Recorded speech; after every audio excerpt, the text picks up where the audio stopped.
아버님께서 정치와 정교의 관계에 대해서 어떻게 우리에게 가르쳐 주셨는지.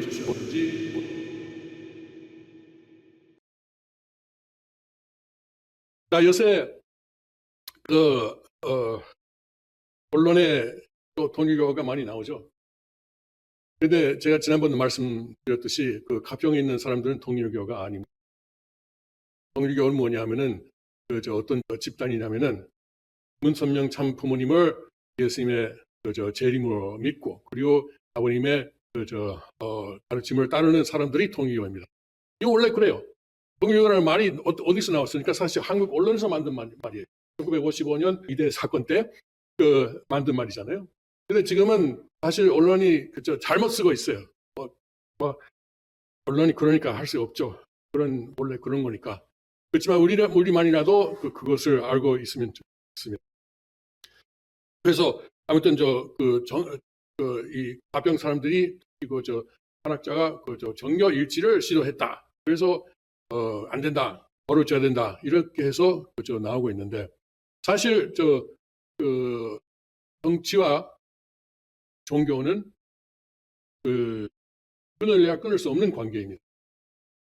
생활을 하면은 민주주의도 종교가 배경이 있지 않고는 나올 수가 없습니다. 민주주의는 뭡니까? 모든 사람이 평등이라는 뜻이지 않습니까? 그런데 그것이 유교에서 나올 수 있어요? 불교에서 나올 수 있어요? 아니에요. 힌두교 아니에요. 기독교에서는 모든 사람이 하나님의 아들, 딸이다. 하나님의 자녀다. 모든 사람들이 그런 하나님 앞에서는 평등하다.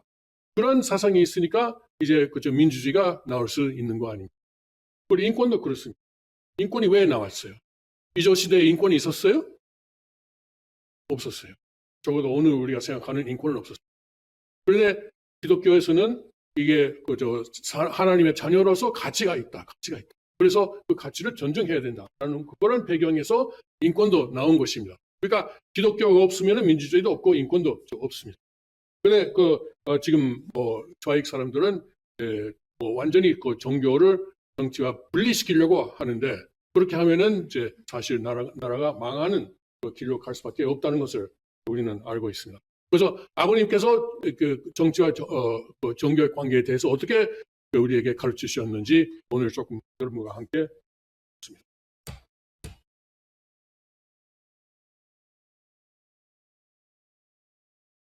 그래서 먼저 아버님 말씀, 이것은 삼가정과 세계 평화, 그래서 이 책에서 나온 말씀인데 2000년 1월 22일의 말씀입니다. 앞으로는 하나님의 뜻을 대변하는 종교인들이 득세할 때가 올 것입니다. 종교 지도자는 하나님의 뜻을 땅 위에 선포하고 인류에게 나아가야 할 방향을 제시해 줘야 할 예언자입니다. 그렇습니다. 이 종교인들은 그런 하나님의 말씀을 세상에게 전하는 역할이 있습니다. 지난달에는 아벨이 되자, 승리하는 아벨이 되자는 설교를 했는데, 우리가 종교인으로서 하나님과 이제 종적인 관계를 확실하게 유지했고, 그리고 거기서 이제 하나님의 말씀을, 하나님의 사랑을 받고 그것을 이제 행적으로 전달하는 의미가 우리에게는 아벨로서 있는 것입니다. 그러면은 원리 강론에 어떻게 나오는지 한번 좀 봅시다. 남북 왕조 분립 시대에 있어서 이스라엘 민족이 성전 이상에 배치되는 입장에 서게 될 때마다 하나님은 계속 4대 선지와 12소선지를 보내시어 그들을 권고하여 내적 쇄신 운동을 일으키셨다. 그러나 그들은 선지자들의 권고에도 회개하지 아니하였으므로 하나님은 그들을 애굽, 갈대아, 시리아, 아시리아, 바빌로니아 등 이방인들에게 붙여 외적 확정의 섭리를 하셨던 것이다. 이 시대를 실체적인 동시성으로 황금복귀하는 동서왕조 분립 시대에 있어서도 마찬가지로 교황청이 부패함에 토마스 아퀴나스, 성 프란체스코 등 수도원의 인물들이 그들을 권고하여 내적인 쇄신 운동을 일으키셨다.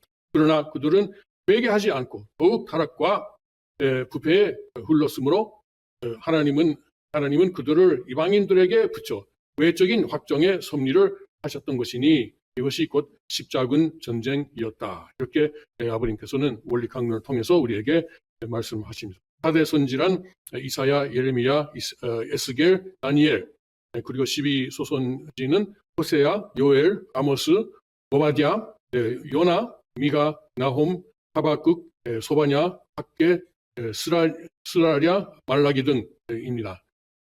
그런 선지자들이 나와서 이제 하나님께서 원하시는 방향을 가르치시는데도 불구하고 사람들을 그렇게 따르지 않았습니다.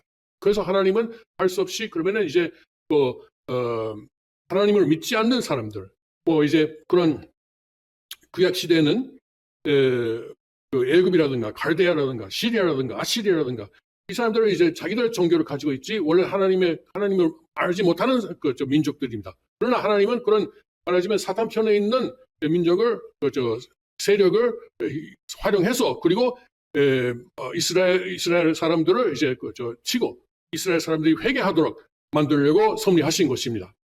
그런데 이제 그것을 그래도 이제 안 되니까 결국은 이스라엘은 분단되었습니다만은 그리고 이제 그걸 지난 2000년 안에서도 이제 천주교 교황청이 부패되니까 토마스 아퀴나스를 보내고 송프란시스코를 보내고 또 다른 수도원의 사람들을 보내고 그리고 교황청을 회개시키려고 하시는데 그것이 아니니까 이제 십자군 전쟁이 나도록 하신 것입니다. 십자군 전쟁은 결국 유럽에서 여러 번 군대가 갔습니다만은 거의 이제 한 번만 이기고 한 번만 이제 예루살렘을 단환하고 그것도 오래 가진 않았습니다.